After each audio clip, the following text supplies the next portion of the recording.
Good morning, everyone. It's your boy Malik Washington, back at it again with another episode of the BMB. Hope everyone is doing well wherever you all reside this fine day. Um, I know it's been a little bit since I've done my previous video, so coming back to you live once again to do another episode and to discuss a particular topic that has recently been trending lately in regards to the AP advancement course, which pertains to African Americans. So I want to give my take on my thoughts on it as to whether if this thing is considerably racist or if it's not racist, or maybe there's a little prejudice in it and it's not with the direct intent of preventing African Americans uh, learning about their history, or if it's simply about preventing them from knowing who they are and things of that nature. But without further ado, I'm going to go on ahead and dive right on into the topic. I'm not going to do a monologue today. So recently, there's been conversations on the internet regarding Governor Ron DeSantis of Florida, talking about banning the African American AP course. And of course, Ron DeSantis came out in response to a lot of people's disapproval of him basically banning the course, because why ban something pertaining to African Americans themselves, right? Their history, their culture, learning about themselves and getting collegiate credit for it. And so Ron DeSantis, the response to them is simply this: the course basically is about it's supposed to be about history. It's supposed to be about education. But anything pertaining to indoctrination or anything that has absolutely nothing to do with uh, African American history should not even be in the African American history course. He goes on to say that basically, towards the end of the syllabus, the course has some topics of discussion in there that doesn't necessarily pertain to African Americans' historical contributions to the country, but rather it's in conversation about the more political alignments of what a certain party of people think, which is the liberal left. Uh, Much of their content consists of things like intersectionality, talking about queer theory, trying to group everyone into these interdependent groups and say that we're all the same, making us seem like we all have this collective experience of knowing what oppression and trauma is like in this country, as opposed to advocating for talking about the truths and the facts of the matter pertaining to actual African American history.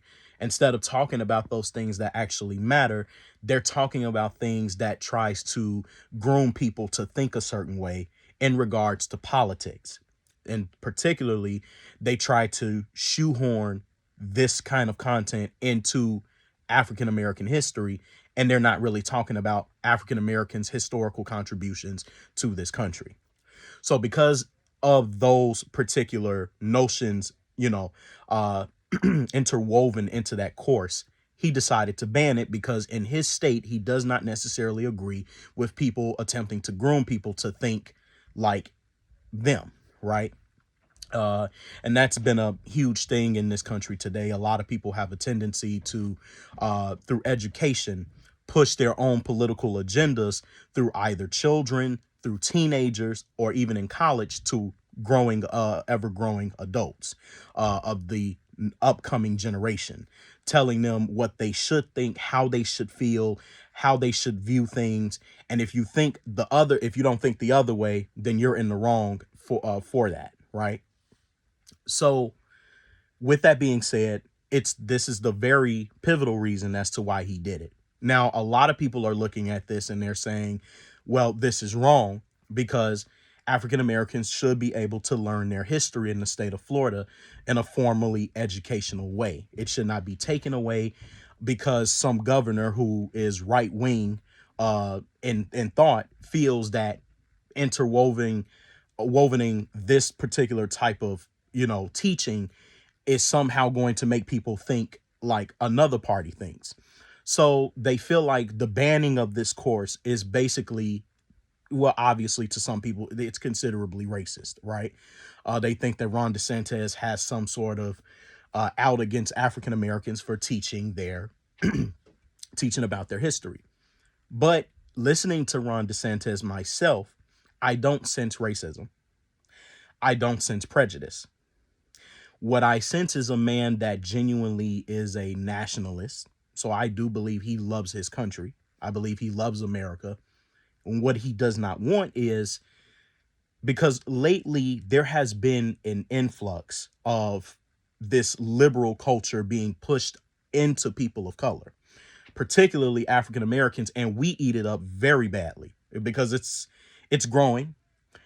But although the overwhelming majority of African Americans do have more conservative values than they do liberal, the younger generation is more so gearing towards liberalism as opposed to conservatism. Now, how you may feel about either or is entirely up to you. It's up to the individual. I can care less what your political alignment is personally, because I have neither. I may have sentiments of either or, but I don't put myself in a particular category because I can fall on either spectrum. So I choose not to put myself in those particular labels, although that could be considered a fickle position. But like I say, I'd rather be balanced than to lean towards left or right, when in reality, I don't always lean left or I don't always lean right to begin with. So with that being said, I don't get involved in that. Nevertheless, regardless of your political alignments, African American history should specifically be about just that. African American history. If you're teaching about intersectionality, I don't see how that correlates to historical contributions, right? Now, granted, African Americans come in all shapes, colors, sizes, creeds, religions, you name it, sexual orientations, all of that. There's no doubt about that in my mind. We all have our differences and we've all had our struggles as a result of our differences, and they should be recognized for that. Now, the thing is, I've taken, and I'm just going to put myself in the forefront as an example because I have taken African American courses, but it wasn't my first choice though. So when I went to Dominican University, they had African American studies as an elective. You could also do, it was all under the major that was newly created known as Black World Studies. Now, that's what I actually graduated with, but it wasn't initially what I was going to school for. I was going to school for neuroscience and psychology, two big major, two big major majors that could definitely be used to contribute to society in some way, because I wanted to study the brain, due to the fact that I was, inspired by my own particular story with my issue that I had when I was an infant, known as hydrocephalus. I wanted to be able to help others do the exact same thing. So to help understand this disease so that I could better and further along people's lives and become better. I actually wanted to be a neurosurgeon. And if that didn't work out, I wanted to go for plan B, which was to own my own business and become a psychologist, my own private psychologist. So because of certain circumstances, which I'm not going to get into, I ended up having to switch to history, which would have been my second best major because I'm a history buff and I love history. Particularly, I like studying all forms of history. African American history, I know a lot about because obviously I grew up with grandparents who clearly emphasized to know who you are, know get your education, know about your people, particularly Black people, right? Because I grew up with them. I didn't grow up with other races, although I have been exposed to other races and you know, I've had my experiences with them and I don't mind them. Nonetheless, that's what I grew up with in particular. So when I was doing my Black World Studies courses, it was pretty good. You had a lot of good content. You start off talking about when African Americans first came here on the first slave ships, which was in places such as Jamestown, Virginia, and then, excuse me, you work your way up and you start talking about how slavery actually was for African Americans. Although I do believe that how they talk about slavery is one-sided because there's a lot of diverse there's a diverse understanding about it, as opposed to this one-sided emotional view about how slavery went down for African Americans. You know, a lot of people have this like roots mentality, and when I say roots, I'm referring to the actual series Roots.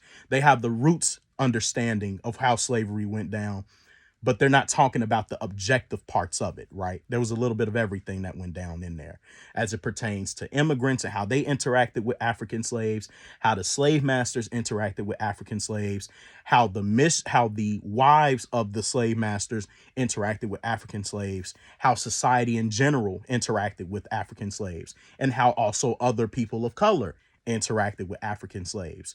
Nonetheless, we just only get one particular point of view about it, and that's pretty much it. And if you ask any other questions outside of it from a learning standpoint, people kind of get in their feelings and they get emotional, and understandably so, because slavery is a very sensitive topic to talk about.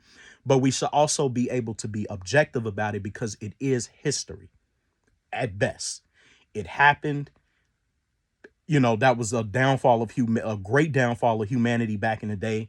But I will argue that black folks were not the only people that were enslaved in the United States. But nonetheless, it goes into that period, and then it goes into after the Emancipation Proclamation, where you get into the antebellum period. You may start talking about sharecropping and things of that nature. When you get into the 1900s, you're going to start talking about how society interacted with African Americans in the most wrongful ways possible, right? All the segregation, the Jim Crow, the lynchings, the burnings, the beatings of African Americans, of such of situations like Emmett Till, you name it, right? When you get into the 60s, you're going to talk about Martin Luther King, Coretta Scott, Rosa Parks, all these different individuals who were markers in history that actually changed the outlook of how black and white relations were viewed in those times, right? And how these particular figures stood up against racism to combat all of the nonsense that was going on with white people in their politics in those times. But when you start then getting into the modern day era after the 1960s, that's when things start to kind of change, right? Now you start talking about the liberal stuff that gets integrated into African American history. You start talking about intersectionality. You start talking about, uh, queer theory. There's a lot of things that get talked about. And I know this because I took it, obviously got an A on it, but at the end of the day, it was just like, some things that this syllabus had, I even questioned and said, what does this have to do with African Americans and their contributions to society? Now, granted, like I said, in retrospect, African Americans come in all different shapes and sizes, creeds, sexual orientations, you name it. I don't, when I try to understand black people as a picture, I understand that we all are different. I understand that we all think differently. I understand that we've all had different laurels, and I understand that we all have contributed in our own way, whether from small to great, right? You can't just put the great out there and not talk about the smaller versions of African Americans that have even made the slightest contributions, because we all matter in our own way. We exist for a reason, in my humble opinion, even down to the people who may not seem like they haven't done anything, but they have. I'm more of a populist than I am solely focused on one individual, more than a soloist. I believe in the people, not always just somebody that's like Martin Luther King, because it took some people to come along and just say, hey, like, let's listen to what this guy has to say in order for society to change, because Martin Luther King is only one man with one voice, but it takes many voices to then stand up with that one voice to make change happen. So to me, when I'm reading about African American history, I don't care if a man is gay or straight. I don't care if a man is Christian, Muslim, or Hebrew Israelite. I don't care what background your religion, creed, sexual orientation is. What did you do to contribute to society? What did you do to help change the problems that existed for humanity? What did you do to help some people um who were actually oppressed, who were struggling to just simply live? We're not even talking about your sexual orientation, but you were prevented from being able to live the way that you wanted to live, right? And not bother anyone else. How did you do that? How did you help to contribute to the advancement of society as far as technological developments were concerned, whether if it's in construction, if it's in medicine, if it's dealing with social interactions, or to deal with, well, I guess I would be repeating myself in saying this, but dealing with mental illness and things of that nature. How are you contributing in your own way, or to even people's spiritual development? How did you contribute to society? Because the last thing I think any of us want to really hear, unless you're a part of those particular dynamics or lifestyles or movements, the last thing we want to hear is about your sexual orientation, your religion, all these different groups we get, divided into because of our tribalistic nature, right? But let's make that argument. Let's say you were a gay man. What did you contribute to society as a gay man outside of the fact that you're gay? Okay, you're black, but what did you contribute outside of the fact that you're black? Okay, you're a Christian. What did you contribute outside of the fact that you're a Christian? Give people a reason as to why they should listen to you as an individual, of how your fruits contributed to society historically. So when I read about you, when I'm trying to make an analysis of you, when I attempt to understand you, whether if I agree or disagree with your background, I want to know what you did so that I can make the decision to say, I think this guy deserves a trophy or an award. I think he deserves acknowledgement. I think this person deserves respect. Or if you didn't do anything at all, I don't think you deserve a damn thing. I honestly think you just deserve what you deserve, which is absolutely nothing because you didn't contribute. You were just existing for the sake of existing. And that to me is not history when you have to talk about someone liking another man, someone liking another woman, whether if you're straight or gay indifference. That's not, to me, I don't care about that. I know that there's gay people that exist. And I also know that there's transsexuals that exist as well in the black community. But what did you contribute? And that's what history should be about. If I'm learning about someone, I want to know what they did, not what they're doing in the bedroom. I want to know what they did, not them hand clapping in church, saying, praise God, praise Jesus. I don't care about that. I want to know what you've done as a historian, because the analysis is not going to be about whether of how good of a Christian you are, when that's not the concern of history. Not how good of a gay person, a gay man you were in the LGBTQ. That has nothing to do with history.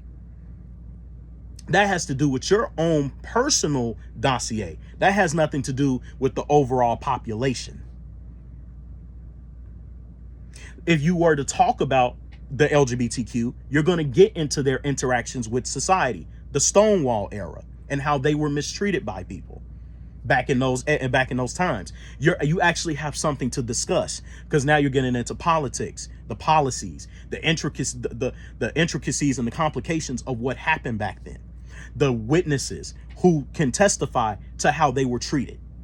And in the same instance, if you want to talk about African-American slavery, you can have a discussion about how slaves were treated by their slave masters. If you want to talk about the sharecropping era, how African-Americans were facing complications while owning and toiling the land that white people gave to them as a result. So what I'm saying is, when it comes to this whole thing about banning African-American history, he's not banning it because you're learning about black people. He's banning it because there's an agenda going on to try to groom people to think politically a certain way. And African-Americans in particular are always being pushed to think in a liberal leftist way. And I think that's bogus to do that, because that this course is not supposed to be about liberalism. It's supposed to be about what contributions African Americans have contributed to society. No one cares about your personal flaws. I'm not trying to be funny. No one cares about your personal flaws or your personal indiscretions through your own personal lifestyle. If you have issues with it, that's on you. Discuss that amongst your peers. Discuss that amongst people who are on the same path as you. But to try to groom people into this one way of thinking, which African Americans are led to believe, that's not right, because we all think differently. And to make us all try to think one way, that to me, that just doesn't work. Like, this is all we do. We try to group all African Americans together into this pigeonhole and say, oh, we all are supposed to think this way about society, about white people, about America, about this, about that. Nobody can have their own thoughts. Nobody can have their own creeds. Nobody can think differently than the other. Nobody can have judgment of what's right and wrong in the community. This is just what it is, and you must accept it. Otherwise, you're all these different phobias, you're all these different isms, and that's it. So basically, it just amasses more hate, division, strife, derision, all of that. It's not helping African Americans to know all of the intersectionalities and shit like that. No one cares.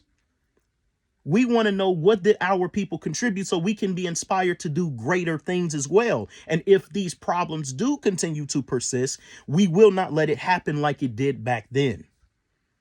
We're not supposed to repeat what happens, but it seems like with the curriculum that we have going past the 1960s, it seems to be advocating for that to be repeated again, just under the guise of all of these different labels that these modernists and postmodernists have about society today.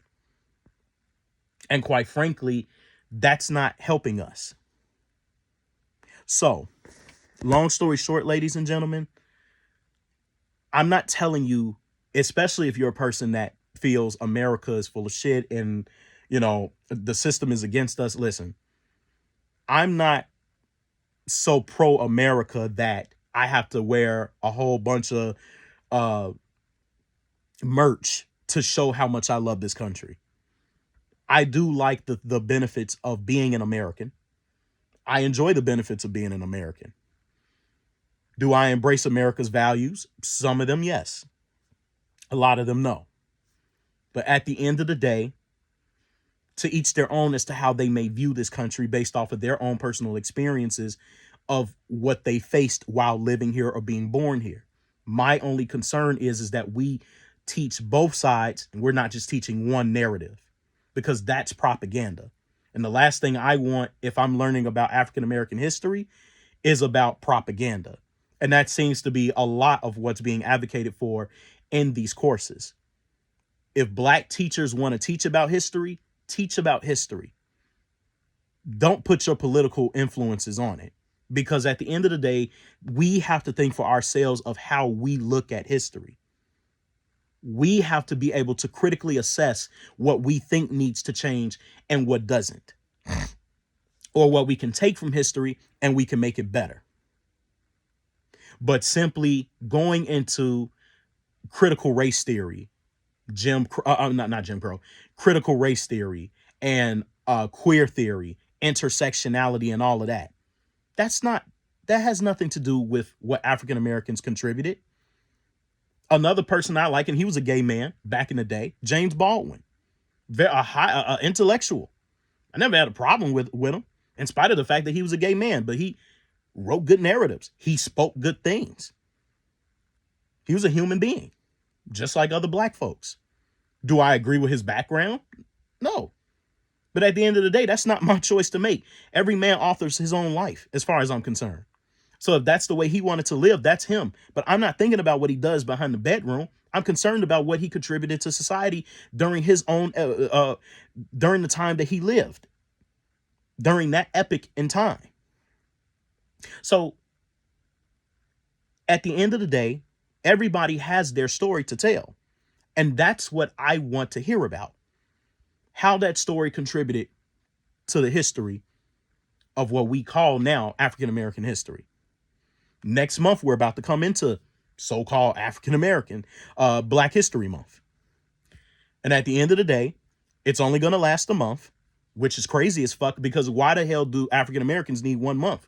You got African Americans have contributed to society every month, 12 months in a year. Why do you need 1 month to condense a conversation about Black people?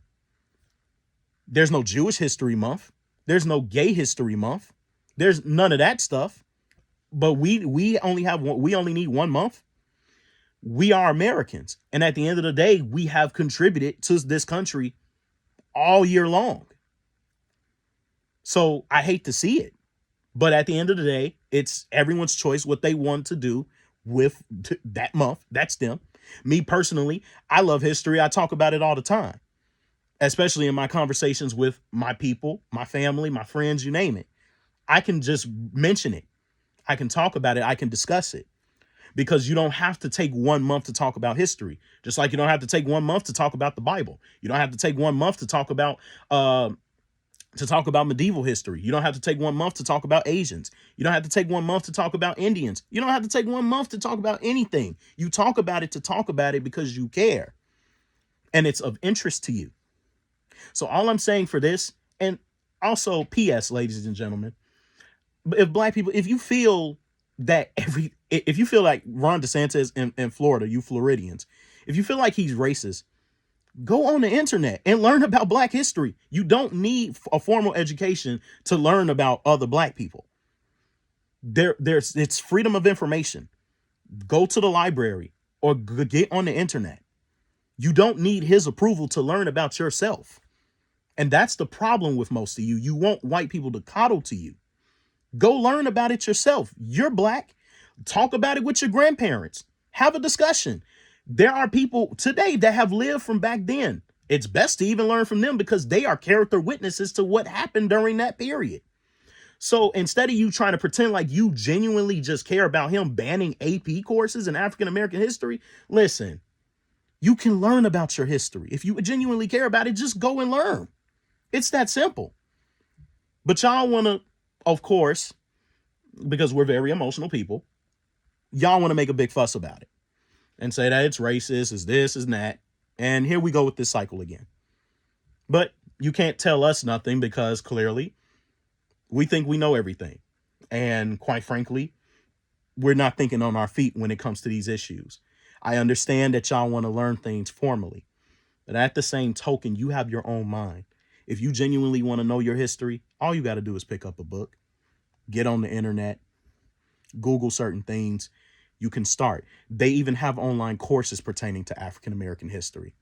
Don't stop with Florida. Don't stop with Florida. Come on, people. You can learn this shit for free. It doesn't take much. So I'll leave it right there. Ladies and gentlemen, my name is Malik Washington. I hope you enjoyed this video. Have a good day or good night wherever you reside. I thank you for listening if you got this far. Like and subscribe to the channel. I'll be with you all again soon. Peace.